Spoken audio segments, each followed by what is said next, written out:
Tapi Pak Ganjar siap? Untuk bangsa dan negara ini apa sih yang kita tidak siap?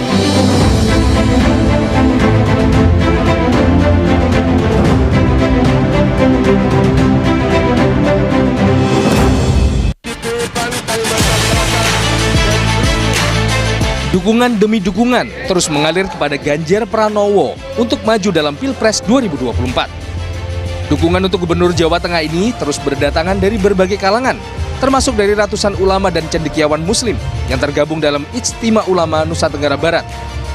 Bahkan yang terbaru, Ijtima Ulama Kalimantan Timur pun sepakat mendukung Ganjar maju di 2024. Melihat sosok Ganjar ini sosok yang memiliki pemikiran yang visionaris.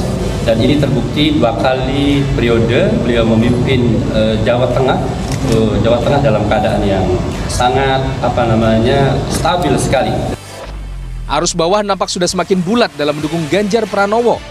Terlebih Ganjar sudah memberikan sinyal kuat kesiapannya melaju pada Pilpres 2024 yang disampaikannya dalam dialog eksklusif di TV. Tapi Pak Ganjar siap?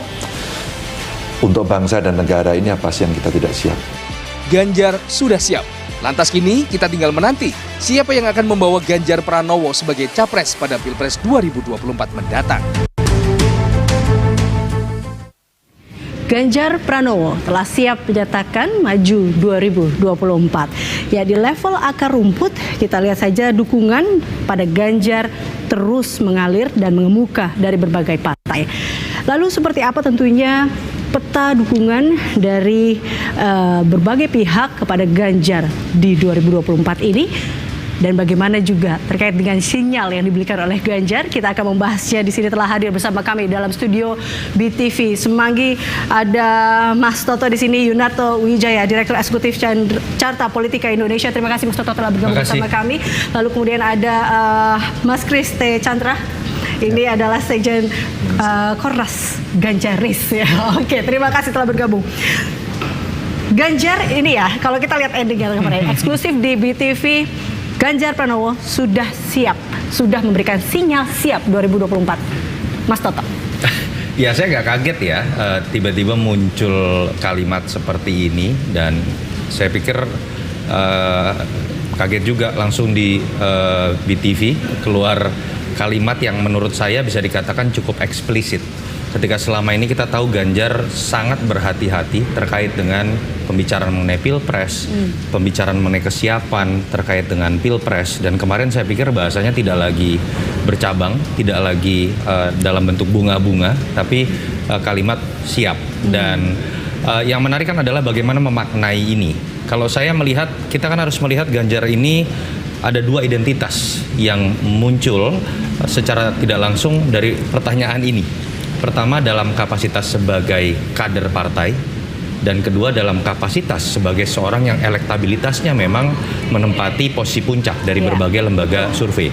Dan saya pikir kemarin Ganjar memulai dengan kalimat seperti itu. Ada 2 realitas.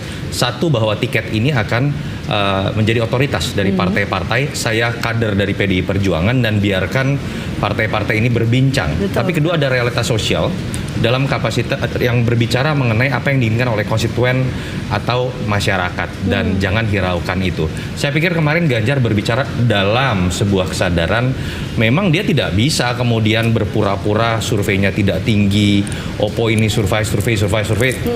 Dalam setahun terakhir pembicaraan mengenai itu sudah terlalu banyak, dan saya pikir ini jawaban Ganjar dalam kapasitas dia sebagai orang yang surveinya memang sangat tinggi. Artinya Mas Toto, ini memang momen yang tepat bagi seorang Ganjar menyatakan seperti itu, karena kita tahu tadi balik kepada Anda katakan, memang selama ini narasi yang sering diutarakan oleh seorang Ganjar bahwa adalah kader politik, ia dengan etika politik seperti itu. Ini dia merasakan sudah saatnya berbicara seperti itu? Iya, dia berbicara dalam kapasitas sebagai orang yang sering sekali namanya disebut dalam survei, bahkan menempati posisi puncak. Tapi dia juga kemudian menempatkan dirinya ketika menjadi kader partai, dia tidak ingin melampaui siapapun. Tidak ingin melampaui kapasitasnya dalam konteks kader PDI Perjuangan, tidak mau juga menjadi sosok yang GR, kemudian seakan-akan bisa berbicara mengenai proses yang ada di partai-partai lain, seperti yang sering disebut terkait dengan misalnya PAN dan P3 yang minimal beberapa pengurus daerahnya sudah menyatakan dukungan kepada dirinya. Oke, baik. Mas Kris, Anda melihat hal yang sama juga kah dari Ganjaris bahwa ini memang satu langkah, one step ahead dari seorang Ganjar? Ya, terima kasih. Jadi kami dari Ganjaris pada saat kemarin kami nonton bareng, kami sampai nonton bareng, Nobar ya? sampai nonton bareng dengan seluruh relawan Ganjaris di Indonesia. Jadi kami menginstruksikan semua satuan relawan nonton bareng acara Pak Ganjar ini. Dan setelah acara Pak Ganjar kemarin di BTV itu, statement terakhir dari Pak Ganjar itu sangat-sangat menyemangati, sangat meyakinkan dan sangat optimis. Dan sampai-sampai mereka semua japri dan telepon saya, Pak Sekjen, kita optimis Pak, kita gaskan mesin-mesin ini. Oke. Gitu, mesin-mesin arus bawah ini. Nah, ini memang menarik. Arus bawah tadi kalau kita lihat setelah Pak Ganjar menyatakan siap mengeluarkan sinyal ini, kemudian banyak sekali dukungan-dukungan keluar. Bahkan media sosial pun kemudian akhirnya keluar dengan berita-berita ini. Nah, ini kan menunjukkan bahwa statement ini memang sangat ditunggu atau seperti apa? Kalau kita lihat memang this is the time, memang waktunya dia berkata seperti itu. Mas Toto. Iya, pertama harus kita akui kondisi eksternal ini membuat di luar Ganjar ya, di luar apa yang ada dari partai-partai yang katakanlah ditunggu sikapnya terkait dengan Ganjar Pranowo, entah itu KIB atau PDI Perjuangan. Tapi kondisi eksternal kita tahu kemarin ada deklarasi terhadap Prabowo Subianto pertama kali ya, dari Gerindra dan PKB. Lalu disusul oleh deklarasi Anies Baswedan oleh partai Nasdem gitu kan.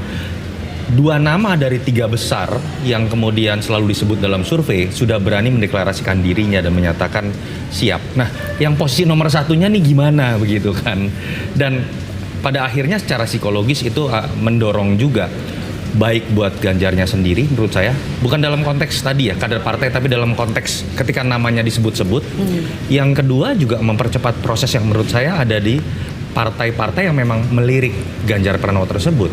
Dan kalau kita lihat pemberitaan hari ini, tadi saya amati ada komentar dari Mas Erlangga Hartarto, Ketum Partai Golkar langsung.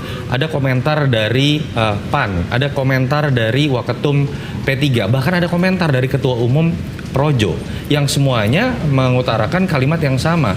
Ganjar maju, kita akan amati prosesnya dan ini bagus buat Indonesia. Artinya kan ada gayung bersambut di situ. Dalam konteks pendidikan politik, ini menurut saya bagus sekali ketika kesiapan diutarakan jauh-jauh hari, disambut kemudian oleh partai simpatisan dan relawan, dialektika dan kemudian narasi-narasi mengenai berbicara Indonesia ke depan itu kemudian bisa dibangun jauh-jauh hari dibanding kemudian semuanya di masa injury time.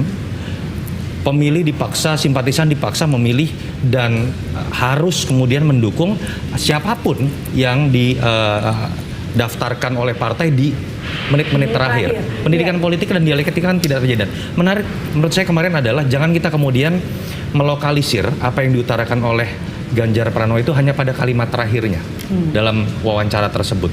Kalau kita lihat dari rentetan kalimat-kalimat, jawaban-jawaban dari wawancara tersebut, disitulah menurut saya kita bisa melihat kualitas seorang Ganjar Pranowo baik dalam kapasitas sebagai gubernur Jawa Tengah, baik dalam kapasitas sebagai seorang politisi ataupun dalam konteks sebagai seorang capres yang selama ini kita hanya melihat potongan-potongan 1 menit 30 detik dalam postingan sosmed, dan kemarin kita melihat keseluruhan dari yang ditunggu. Apakah memang dia berkualitas dan mumpuni atau tidak untuk maju? Tapi kalau kita lihat ini memang ya, karena memang yang menarik dari seorang Ganjar ini adalah dukungan-dukungan itu muncul dari luar partainya, ibaratnya seperti itu. Nah, ini dukungan pun kita juga lihat di akar rumput yang kemudian makin naik hari demi hari, bahkan sekarang juga kita lihat dari di PAN bahkan di bawah pun juga melihat dukungan bulat suaranya kepada Ganjar. Nah, ini sebenarnya di akar rumput sendiri seperti apa, Mas Kris?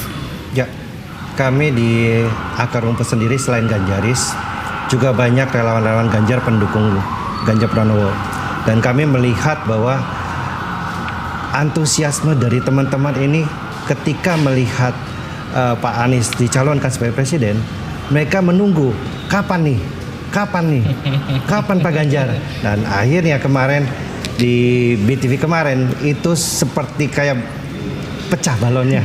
Nah, langsung semua relawan bersemangat dan semua relawan sudah dapat memastikan dan mereka tidak bingung lagi Karena pada saat kemarin mereka cukup bingung, ini kapan ini? Ini kapan Pak Ganjar ngomong? Dan akhirnya ngomong. Dan ya? akhirnya ngomong. Dan akhirnya ngomong, dan ini tadi balik lagi mungkin ke Mas Toto, ini pasti akan tadi berdampak. Satu sisi sudah terlihat dampaknya, banyak yang akhirnya mengeluarkan statement. Tapi kita juga lihat nih, dampaknya tidak hanya mungkin yang Anda akan lihat mungkin di sisi dalam partainya sendiri, dan juga mungkin ke konstelasi partai lainnya. Ya. Ini akan seperti apa dengan sudah adanya sinyal ini? Ya, pertama magnet terkuat atau alat bargaining terkuat dari sosok yang kemudian didorong-dorong untuk maju kan adalah apakah dia memang memiliki elektabilitas cukup tinggi atau tidak. Ya. Ketika berbicara mengenai bagaimana kemudian partai akan merespon dorongan dari bawah ini, begitu ya. Mau disebut itu petugas partai kah, mau disebut dia kader partai lain kah, tapi selama dia memiliki elektabilitas tinggi itu akan terus menjadi daya pikat kok. Dan saya pikir secara rasional ini akan mempercepat bagaimana partai-partai harus mengambil keputusan, pertama secara lebih rasional, yang kedua kemudian secara lebih cepat juga. Kenapa? Karena tadi dorongan eksternalnya kompetitornya sudah menyatakan siap dan sudah mulai menyiapkan perahu. Pak Prabowo dengan Gerindra dan PKB-nya itu sudah cukup bahkan. Anies masih membutuhkan 2 partai lagi karena Nasdem tidak cukup. Secara otomatis kan partai-partai lain yang katakanlah digosipkan melirik Ganjar hari ini terbukti merespon secara positif kesiapan Ganjar, pada akhirnya kan juga akan berpikir bagaimana mempercepat keputusan ini. Dan kemarin harus kita akui loh, saya merasa bahwa kegalauan dari partai-partai yang melirik ini mungkin ada ketika Ganjar ini ogah-ogahan menjawab dengan gaya bahasa kita tahu ya, agak selengean, seperti tidak peduli, mungkin bercampur dengan kehati-hatian Ganjar sendiri sebagai kader dari PDI Perjuangan. Tapi dengan kemarin pernyataan kesiapan, saya pikir akan mempercepat keberanian juga, bukan hanya Ganjar, tapi dari partai-partai yang tadinya cuma melirik, tapi ingin membuat ini menjadi lebih serius sebagai sebuah ikatan. Ini juga nggak sih sebenarnya Mas Toto dan Mas Kris, koreksi bila saya salah, ada sebuah rasa mungkin gemas dari seorang Ganjar juga yang mungkin melihat situasi politik saat ini yang memang mau dibawa kemana juga sebenarnya. Ganjaris lebih tahu mungkin tuh gemes-gemesnya. Gimana nih mungkin? Iya, kami dari sejak deklarasi Ganjaris 21 Juni tahun lalu, kami terus membangun jaringan konsolidasi internal kami dan sampai saat ini sudah ada di 30 provinsi. Dan pertanyaan yang paling sering mereka tanyakan adalah bagaimana kalau misalnya tidak dicalonkan oleh PDIP? Bagaimana kalau Pak Ganjar tidak mau mencalonkan sebagai presiden? Kita sudah berusaha payah, tapi Pak Ganjar tidak pernah mengatakan sedikit apapun. Dan kemarin saya bilang kepada teman-teman, ini kita nonton bersama. Tolong infokan kepada semuanya untuk kita nonton bareng bersama. Kita akan melihat jawaban yang memuaskan kita semua pada nantinya. Dan akhirnya memang kita sangat puas dan saya melihat beberapa partai pun mengapresiasi jawaban beliau. Oke, jadi ini menjadi satu titik optimis seperti itu. Yes, sangat optimis ini. Tapi saya mengutip apa kata ini sering Anda katakan sebenarnya Mas Toto, ibarat sepak bola ini adalah menit ke-37 saat ini ya kan, karena 2024 masih panjang. Ya. Artinya bahwa dengan sinyalnya saat ini masih baru dibuka, sinyalnya baru dibuka, masih ada menit lain nih. Bahkan injury time aja kadang-kadang masih bisa. Cawapres kita itu kan berubah di injury time kemarin ya. Masih ada perubahan. Ya. Anda melihat peluang ke depannya akan seperti apa?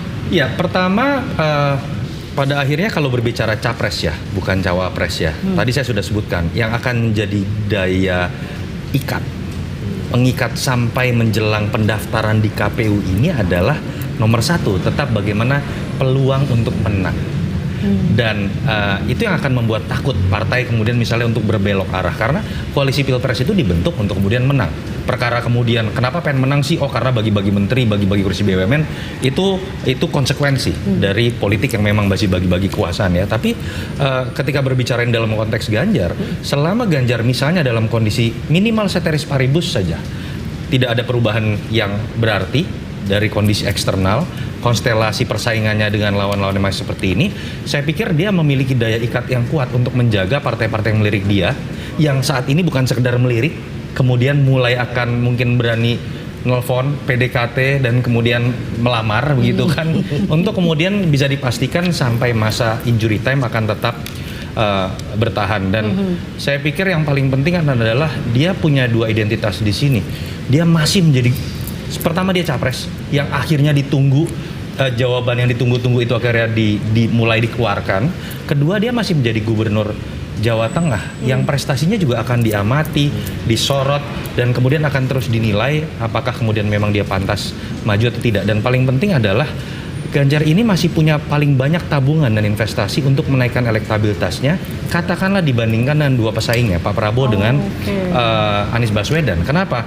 Tingkat pengenalan dari Ganjar Pranowo ini masih jauh di bawah Pak Prabowo yang sudah di atas 95%, Mas Anies yang sudah di atas 90%, Ganjar ini belum pernah menembus angka 80%, dan logikanya adalah siapapun yang tingkat pengenalannya masih lebih rendah itu lebih punya peluang untuk menaikkan elektabilitasnya pada masa kampanye nanti. Oke, nah tadi yang ada sebuah kekhawatiran juga yang mungkin tadi dikatakan oleh Ganjaris, kalau memang ini tidak ada yang sinyal ini tidak ada yang menangkap dari luar ataupun dari dalam. Nah, ini kan kemudian adalah kemana, siapa yang akan menangkap sinyal ini sebenarnya, Mas Toto dan juga Pak Kris. Tapi kalau dari Pak Kris kan akar rumput sudah optimis.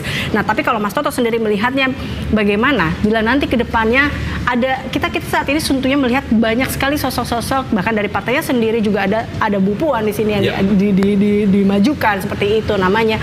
Nah, ini bagaimana Anda melihat bila memang satu saat nanti kita lihat saat ini begitu ramai para pendukung ini lama-lama ya tadi. Ini adalah ya tentunya tidak diharapkan kalau atau kita lihat bahwa bagaimana politik berputar seperti itu. Kita akan melihat situasi yang berbeda. Bagaimana sikap realis dari partai, semakin dekat ke pemilu, mereka akan semakin realistis.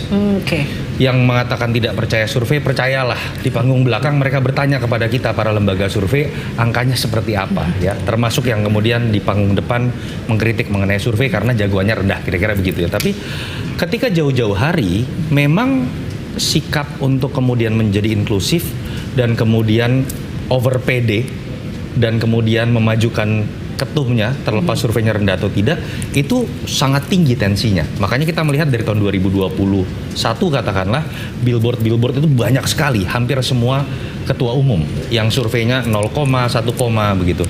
Tapi sekarang mulai berkurang nih, 2022. Selain karena logistiknya juga terbatas begitu ya. Tapi ada sebuah upaya evaluasi pasti ketika mereka melihat setahun setengah atau 2 tahun sudah bekerja, kok cuma naik dari 0 jadi 1 atau dari 1 jadi 2%. Angka yang berat untuk menang. Sementara semakin dekat pemilu, mereka menyadari pertarungannya menjadi real begitu kan. Dan pada titik ini menurut saya siapa yang surveinya tinggi itu tadi kemudian akan diperebutkan kok. Dan kemudian partai akan menjadi lebih realistis untuk kemudian misalnya menyadari ketumnya tidak mungkin maju. Atau kemudian pemilik partainya walaupun memiliki saham 99% tapi tidak mumpuni untuk maju karena hampir pasti kalah. Nah, pada titik inilah menurut saya orang-orang yang punya elektabilitas tinggi seperti Ganjar, Prabowo, dan Anies memang tetap akan menjadi magnet utama bagi keputusan yang akan diambil oleh partai. Hampir tidak ada partai kok yang akan berani maju untuk menyadari pasti kalah. Oke, menyadari pasti kalah. Mas Kris, ini mungkin terakhir. Apa yang memang akan dilakukan atau tetap akan dilakukan oleh Ganjaris mengamankan suara Ganjar ini yang memang kalau kita lihat surveinya tadi balik lagi selalu masuk top 5 bahkan cenderung selalu berada di atas. Ya. Jadi seperti yang disampaikan Mas Toto, memang tingkat popularitas beliau ini kan masih belum setinggi Pak Anies dan Pak Prabowo. Tapi itulah tugas semua relawan, tidak hanya Ganjaris. Jadi semua relawan pendukung Ganjar Pranowo bahwa sosialisasi untuk Pak Ganjar Pranowo untuk meningkatkan elektabilitas dan popularitas beliau itu adalah yang utama. Dan memperkuat jaringan setiap satuan-satuan relawan itu adalah yang langkah yang paling baik bagi kita semua, bahwa kita semua sudah harus menunjukkan bahwa kita siap seperti yang apa yang disampaikan Pak Ganjar kemarin. Jadi ketika ditanya apakah Ganjaris siap untuk Pak Ganjar Pranowo di 2024, ya kami sampaikan bahwa untuk bangsa dan negara ya, dan untuk Ganjar Pranowo, Ganjaris dan seluruh relawan pendukung Ganjar siap mengamankan itu. Oke, Mas Toto terakhir. Jadi Anda akan melihat seperti apa? Kita lihat ini masih ada waktu menuju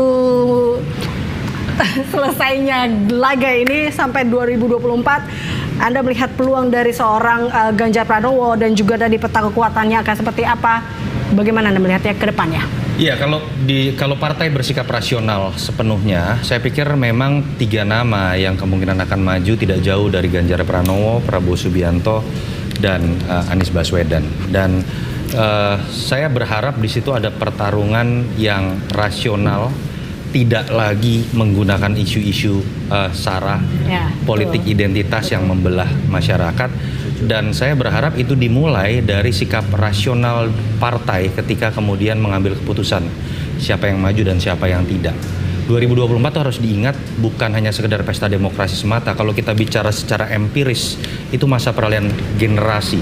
Selain mayoritas pemilih akan milenial, sebagian besar ketua umum, para bangsawan politik ini mungkin pada titik 2024 akan mulai melakukan proses regenerasi kepada generasi yang lebih muda begitu ya. Dan saya berharap apa yang tampak dalam panggung politik 2024 juga adalah sosok-sosok yang memang menjadi wajah dari Indonesia ke depan dalam peralihan generasi itu, wajah yang memang bekerja secara bottom up, bukan sekedar darah biru, wajah yang memang punya track record sesuai dengan nilai kebangsaan kita, tidak pernah tercoreng dalam perjalanan politiknya, terutama terkait dengan isu politik identitas. Ini wajah baru Indonesia. Ya.